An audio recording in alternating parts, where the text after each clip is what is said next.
Shalom, selamat pagi.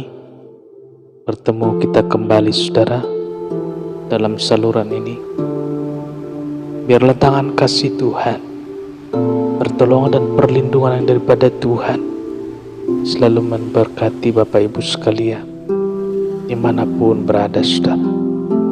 Sebelum kita masuk di dalam doa, kita baca kebenaran firman Tuhan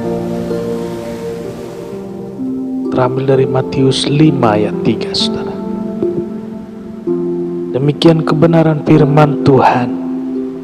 Berbahagialah orang yang miskin di hadapan Allah, karena merekalah yang empunya kerajaan surga. Saudara, sikap miskin apa saja yang berkenan di hadapan Tuhan? Yang ketiga, miskin karena sadar segala miliknya adalah berkat dan anugerah dari Tuhan. Dunia mengatakan berbahagialah orang yang kaya karena merekalah yang empunya kerajaan dunia. Tetapi Yesus bersabda, saudara, berbahagialah orang yang miskin di hadapan Allah, karena merekalah yang empunya kerajaan surga. Dua pandangan yang berbeda bahkan bertolak belakang saudara. Memang itulah perbedaan yang mendasar antara ajaran Kristus dengan ajaran dunia, antara filsafat Kristen dengan filsafat dunia. Segala miliknya adalah berkat dan anugerah. Orang yang merasa miskin di hadapan Tuhan menyadari apapun yang berhasil diraihnya adalah berkat, anugerah yang daripada Tuhan semata saudara. Bukan karena kehebatannya, bukan juga karena kepandaiannya saudara, juga bukan karena pengalaman atau luasnya networking atau jaringan relasinya. Itulah mengapa orang seperti ini selalu memiliki sifat rendah hati saudara. Orang yang rendah hati, orang yang rendah hati hidupnya bersandar kepada Tuhan saudara, tidak pernah menonjolkan dirinya, tidak juga menepuk dadanya membanggakan kemampuannya saudara. Tuhan senang dengan orang yang rendah hati.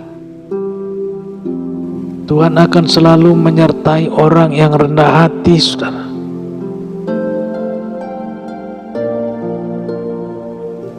Sabda Tuhan yang berkata, sebab beginilah firman Tuhan yang maha tinggi dan yang maha mulia, yang bersemayam untuk selamanya dan yang maha kudus namanya. Aku bersemayam di tempat tinggi dan di tempat kudus, tetapi juga bersama-sama orang yang remuk dan rendah hatinya, untuk menghidupkan semangat orang-orang yang rendah hati dan untuk menghidupkan hati orang-orang yang remuk. Itu tertulis dalam Yesaya 57 ayat 15 saudara. Saudara, orang yang rendah hati tidak pernah menuntut saudara. Tidak pernah ada pikiran orang yang rendah hati untuk minta diberi prioritas atau didahulukan dari orang lain.